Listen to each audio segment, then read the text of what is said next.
It was interesting to know that stories has its own science, isn't it? It not only affects our heart, but it also affects our brain, literally. So, after watching that dialogue, you might be feeling that, okay, now using storytelling in my teaching learning practices sounds very interesting. So, let's get started with that. But seeing the practicality, there are actually some challenges to use storytelling in your teaching learning practices. What are those? We are going to discuss them in this dialogue. Now, why do we need to understand what these challenges are? Because once we know these challenges, we are able to create a pathway that how we are going to overcome them and how we are going to use this powerful art form in our teaching learning practices. In this dialogue, we are going to talk about these challenges. And don't worry, in the later dialogues, we are also going to address how to overcome these challenges. So let's get started. Now, before I start addressing these challenges, can you think of any challenges that could be there to use storytelling in teaching learning practices? You can take a pause, you can take a moment, you can think, and then resume the video.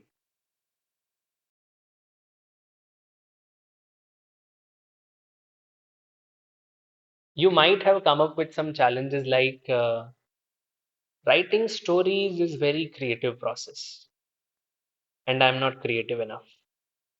Some of you might be thinking that, okay, I am creative enough, but will I be able to write educational stories? Some of you might be thinking that, okay, I am creative, I can write stories, but I don't have the time to sit, think, and write stories for my classroom.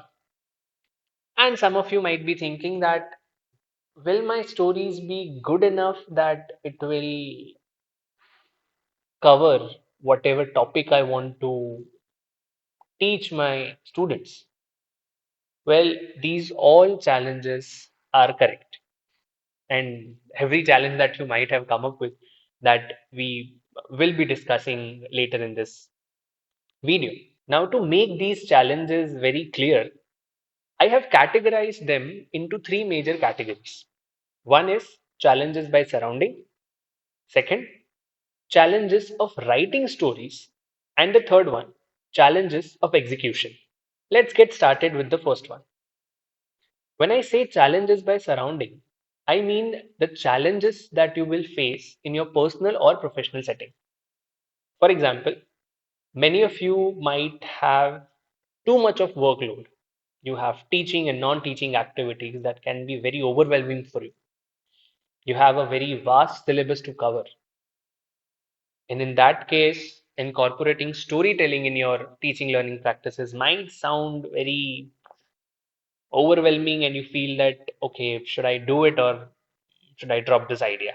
Some of you might think that you have some lack of professional development, that you are not getting any such training to use storytelling in your teaching learning practices. Now, the second category is challenges of writing.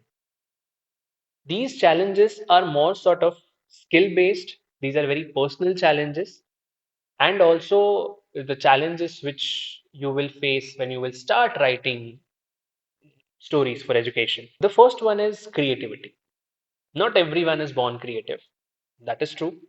But not everyone can be creative. That is false. Creativity can be learned. You just have to think a bit out of the box. Let's say you are creative. Now there comes the second challenge that you have to combine that creativity and the education. So matching the educational component and the storytelling component together can be very tough for some of you. The third challenge is balancing between the entertainment and education. Your story should not be creating that aura or that persona that, okay, it is okay if I'll skip listening to it, or it is okay if I'll just not pay attention to it. On the other hand, it should not be that you are just reading out the textbook content and just naming it as a story. The next part is oversimplified or misconceptions that your stories can create. Now, oversimplified or misconception can lead to more confusion when on the later stage your audience will start learning about these concepts that you have covered in your stories in more detail.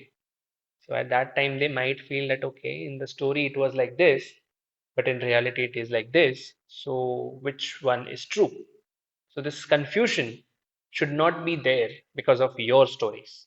Some of you might also argue that okay, let's say I want to tell a story about how the heart functions. In that case, I need a visual diagram to explain it.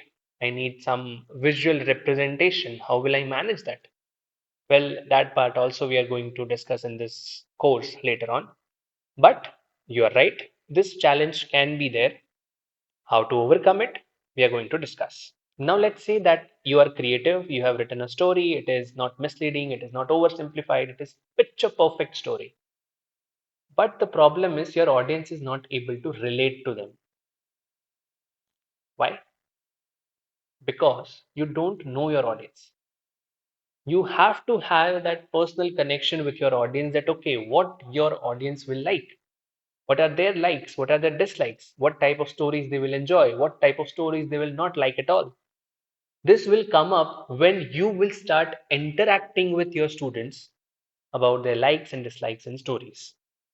And now the third category of challenges, that is challenges of execution. Let's say you're creative enough, you wrote a wonderful story, you know your audience, you have a very good professional and personal space that allows you to do so. But how are you going to present your stories? Are you going to give a PDF or a document to your students?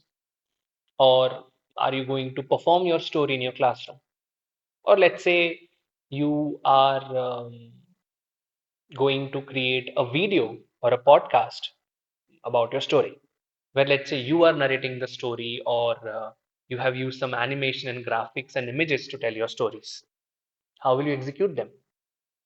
That is also we are going to see in the later part of this course. One of the important challenge in terms of execution storytelling in your classroom is you have, let's say, performed a story in your classroom. How will you assess that okay, students have learned something from your story? That is also very important to know. How will you assess that okay, your story has completely delivered the topic that you wanted to cover? Oof, the list was pretty long, right? Now, some of you might be thinking that in that case, should I keep thinking about using storytelling in my teaching learning practices or should I drop this idea? Well, you don't need to do that. This course itself is about telling stories for science education. There is one saying that if you know your problems very well, they are halfway solved. Now that we have talked about all the challenges that are there, in the next dialogue, we are going to talk about how to overcome these challenges. Till then, you have time. All the challenges that we discussed are there in front of you in your screen. Before you jump to the next dialogue, just think which of these challenges will you face or you are facing right now? And what are some possible overcomes that you can use to defeat these challenges and to become educational storytellers or let's say narrative educators?